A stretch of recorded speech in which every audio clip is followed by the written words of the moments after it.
वित्त मंत्री निर्मला सीतारमण ने आज डिजिटल इंडिया को बढ़ावा देने के लिए बजट में कई बड़े ऐलान किए। हालांकि बजट में digital currency, digital banking unit का बड़ा ऐलान शामिल है। कोरोना काल में स्कूली पढ़ाई लिखाई को पहुंचे नुकसान को देखते हुए सरकार ने डिजिटल यूनिवर्सिटी बनाने का ऐलान किया है, जो ऑनलाइन एजुकेशन में मदद करेगी। हालांकि इनकम टैक्स में कोई बदलाव नहीं होने से मध्यम वर्गीय और वेतन भोगियों को फिर मायूसी हाथ लगी है। सरकार ने इनकम टैक्स रिटर्न में बदलाव की सुविधा दी है।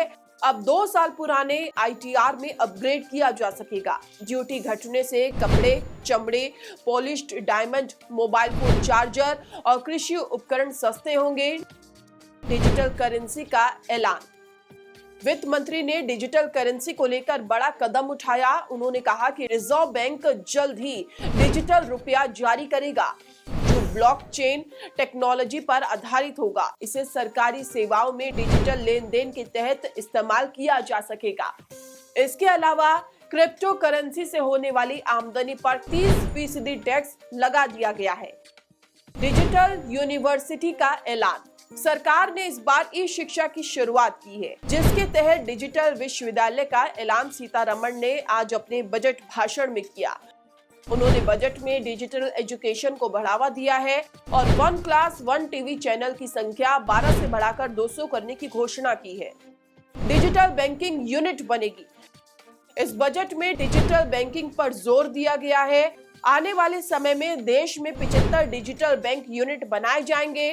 कोर बैंकिंग से 1.5 लाख पोस्ट ऑफिस जुड़ेंगे।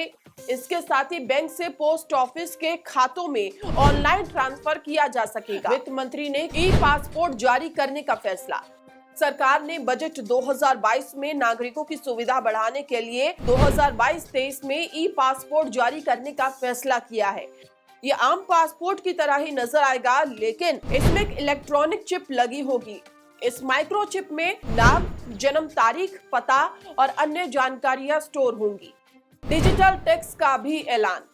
केंद्र सरकार ने ऐलान किया है कि किसी भी वर्चुअल डिजिटल एसेट यानी कि डिजिटल संपत्ति के हस्तांतरण पर 30% टैक्स लगेगा। साथ ही डिजिटल एसेट के ट्रांसफर में 1% का TDS भी लगेगा।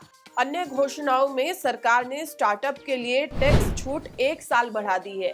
साथ ही long term capital gain tax को अधिकतम 15% तक सीमित कर दिया गया है। वित्त मंत्री ने माना है कि GST सिस्टम में सुधार की गुंजाइश अभी भी है और इसके लिए पहल की जाएगी।